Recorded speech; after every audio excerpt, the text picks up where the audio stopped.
그러니까 죄를 안 지어야지. 연옥이 갑니까? 왜요?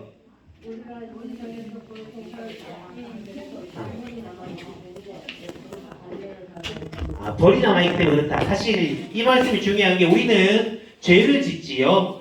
근데 죄를 지으면 그 죄를 용서받을 수가 있습니다. 그게 뭐지요? 고해성사예요. 고해성사. 그 고해성사를 우리는 잘해야만 하는데 여러분들은 고해성사를 1년에 몇 번이나 하세요? 뭐 몇 번이나 하락할 때만 하는 거지. 하락할 때가 언제입니까? 성사표 나올 때. 사실 성사표가 1년에 2번 나옵니다. 2번. 언제 나오지요? 성탄 전에 대림시기 때, 또 부활 전에 사순시기 때, 이렇게 2번 성사표가 나오는데 이건 무엇이냐? 자, 이제 곧 성탄입니다. 아기 예수님의 탄생을 잘 준비하기 위해서 혹시나 지은 잘못들이 있다면 용서를 받고 아기 예수님의 탄생을 맞이하면 좋습니다라는 게 대림시기에 하는 판공성사의 의미고요. 부활을 앞두고서 사순시기에 하는 이 판공성사는 이제 예수님께서 우리 죄를 대신해서 십자가에 달려서 돌아가셨다가 부활하실 겁니다. 우리도 혹시 지은 죄가 있다면 미리 용서를 받고 죽었다가 다시 예수님과 함께 부활할 준비를 합시다라는 게 이 사순시기에 하는 판공성사의 의미인 거예요. 이 2번은 의무입니다. 의무. 내가 나는 안 벌란다 한다고 안 버시면 사실은 안 되는 거예요. 근데 예외는 있습니다. 예외가 뭐냐? 이제 우리도 요 11월 마지막 주일이 대림 1주, 대림시가 시작되면 그 전주에 이제 공동체 봉사자분들을 통해서 여러분들께 판공성사표를 다 드릴 거예요. 근데 판공성사표를 받기 전에 이 마지막 주 전주든 아니면 그 평일이건 아니면 대림 일주일에 성사표는 아직 안 받았지만 그날 내가 고해성사를 봐야 될 일이 있어서 먼저 바쁘는 거예요. 그런 경우라면 내가 지금 성사를 받는데 예를 들면 대림 4주간이니까 4주간 동안 죄를 일부러 또 지어서 다시 성사를 보고 성사표를 내야 되나? 이러실 필요는 없다는 거지요. 그럴 때에는 사무실에 오셔서 금방 성사 받는데 요 성사표 그냥 내면 안 되나? 하면 사무장님이 알고 내십시오 할 겁니다. 아마 그때에는 이 판공 시기와 가까운 시기에 성사를 보셨기 때문에 일부러 또 이 성사표를 내기 위해서 보시기보다는 사무실에 이렇게 주시거나 아니면 이제 고해주는 그 사무실 옆에 있는 제 사무실에 오셔서 신부님 제 어제 성사 봤는데 성사표만 내고 가면 안 됩니까? 하면 제가 좀 바구니 넣고 가세요 라고 말씀을 드릴 거예요. 이렇게 하는 경우는 괜찮지만 그게 아니고서 한 달 전에 봤는데 안 괜찮겠나? 안 괜찮습니다. 성사표 나오면 그때 꼬마꼬마 보시는 게 좋은 이유는 우리 한국 교회에서 한국 교회 천주교 신자들은 적어도 1년에 2번은 고해성사를 좀 보는 게 신앙생활에 안 좋겠나라는 고민 끝에 지금 이 판공성사를 실시하는 겁니다. 그럼 이게 무슨 말이냐? 우리나라만 그렇단 말입니까? 예, 우리나라만 그렇습니다. 그럼 외국에는 판공성사가 없습니까? 없습니다. 외국에는 판공성사가 없어요. 대신에 천주교 신자라면 어느 나라든 간에 1년에 한 번은 고해성사를 봐야 하는 의무가 있어요. 의무. 우리는 이 의무를 안 잊어버리게 하기 위해서 성사표를 드리면서 1년에 2번 성사표 보세요 하지만 외국은 그냥 자기가 알아서 1년에 한 번만 무조건 고해성사를 보면 된다는 거죠. 그럼 이게 무슨 말이냐? 그러면 한 번만 보면 됩니까? 아니, 그게 말이 아니고요. 한 번은 적어도 봐야 된다는 말인 거지. 우리가 고해성사는 원래 죄가 있을 때마다 보는 게 맞는 겁니다.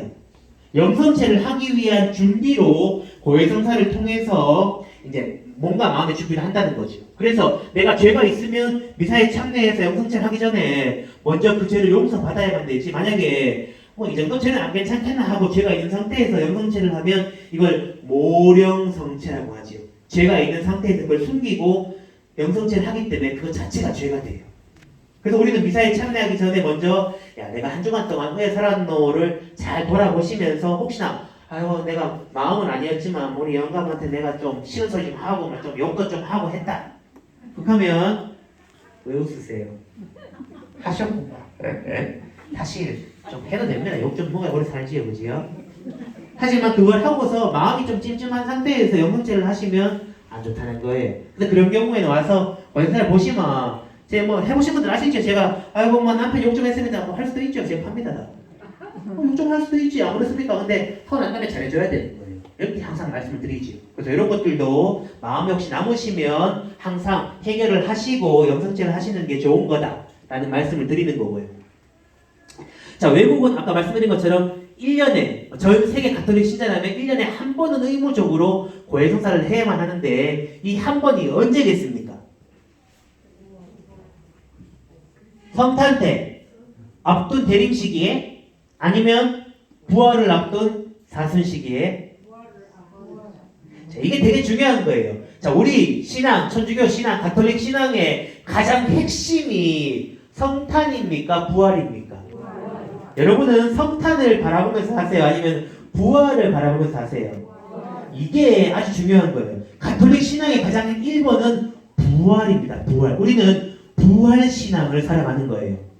이 세상을 살아가다가 이 세상의 삶은 끝날 것이지만 하느님 나라에서 영원히 살고자 하는 것이 우리 천주교 신자들의 바람이라는 거지.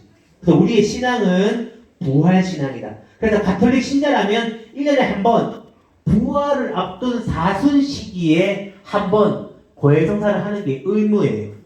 근데 말씀드린 것처럼 이 고해성사는 영성체를 잘하기 위한 준비라고 말씀드렸죠.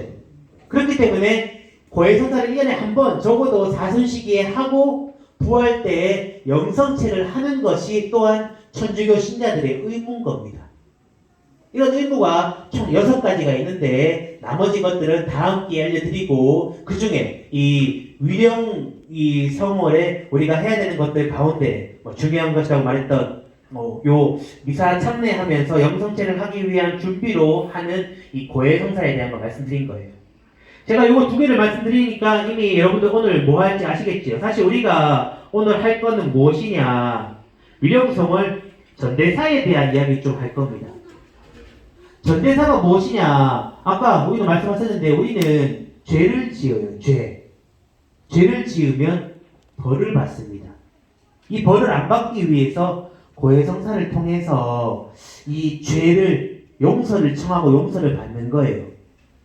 이 고해성사 끝에 이 벌을 없애기 위해서 받는 숙제가 있습니다. 그게 뭐겠습니까? 보속이에요. 보속. 우리가 죄를 고백을 하고 그에 대한 용서를 받고 나면 요걸 하십시오 라면서 보통은 기도나 선행 요 2가지 중에 보통 1가지 정도를 이렇게 보속으로 드리는데 이 보속을 해야 되는 이유는 무엇인가? 고해성사를 통해서 죄는 용서받지만 벌이 남아있기 때문에 그런 거예요. 그럼 이 벌을 없애기 위해서 이 보속을 해서 벌을 없앴는데 여러분들은 보속을 지금까지 받은 거 막 한 번도 안 빠지고 다 하셨지요? 보석은 다 했다 하시는데 가끔씩은 하다가 목적이도 오다 받았는데 사단하다 잠들었는 거야.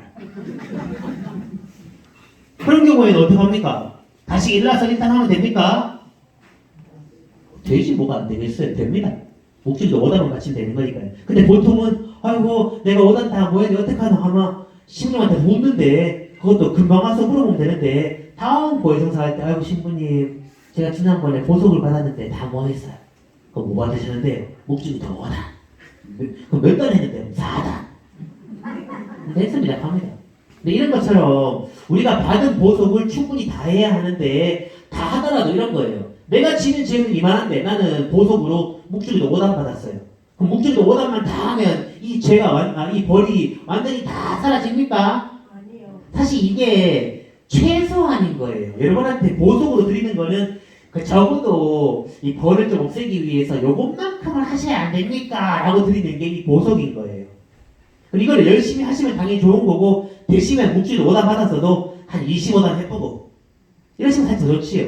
그런데 보통 우리는 받은 보석만을 하고 많은 경우들이 있는데 가끔씩은 받은 보석도 있거나 뭐 까먹어서 못하는 경우도 있다는 거지요. 그렇게 되면 죄는 용서 받았는데 이 벌이 남는 거예요.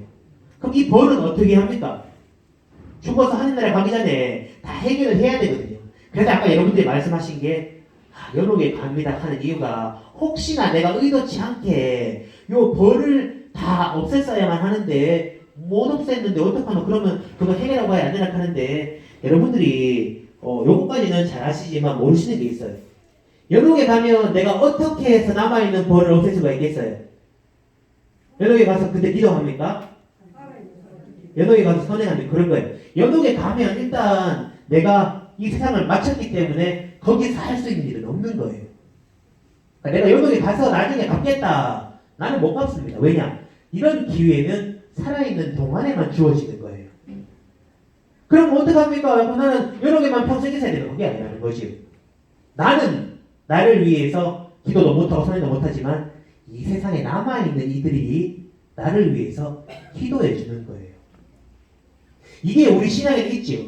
성인들의 통공이라고도 하는 모든 성인들도 그러니까 천상교회에서 나를 위해 기도해주고 내가 죽고 나면 이 지상교회에 있는 모두가 나를 위해 기도해준다는 겁니다. 그런데 나는 그만 가족도 없고 우리 가족들은 신자들도 아니고 내 혼자만 살는다는데 어떻게 합니까? 그러니까 공동체에 있는 나는 저 사람을 모르고 저 사람도 정확하게 나는 모르지만 그 누군가가 나를 위해 기도해 준다는 거예요. 이게 가능한 게 우리 신앙인 겁니다. 그래서 혹시나 여러분들 내가 이 세상 살면서 아이고 막 이 벌을 다 보석을 다 못했는데 어떡하노? 그러면 평상시에 주위 사람들이 잘 알아있어. 옆에 아한테 아이고 야야 내가 가끔씩 니를 귀찮게 하기도 하고 신경도 건드리고 싸움도 하지만 내 죽으면 나를 위해 기도 좀 해도 이런 걸 좀 잘 부탁해 놓으셔야 돼요. 가만 미워도 어머 죽었는데 아이고 내가 평생가랑 싸웠지만 미운 정도 뭐 고원정이라고 기도 좀 해줘야지. 가만 가가 하는 기도가 나를 빨리 하느님 나라로 갈 수 있도록 만들어준다는 거예요. 물론 이거는 아는 사람에 대한 얘기고 모르는 사람도 마찬가지입니다. 그래서 우리가 이 모르는 사람을 위해서 기도를 하고 그 기도의 공을 넘기기도 하죠. 그게 전대사를 양도하는 거예요. 이 위령성원이 되면 우리가 전대사에 대한 이야기를 합니다. 전대사란 무엇이냐? 보통은 11월이 시작되면 11월 1일부터 8일까지 일주일간 전대사가 주어집니다. 그럼 이 기간 동안에 전대사를 어떻게 받는가? 이 전대사를 받기 위한 조건들이 있어요. 일반 조건이 있는데 일반 조건은 우리가 다 알고 있는 방법들인데 첫 번째 고해성사를 하고 고해성사를 했으면 당연히 의사에 참여해서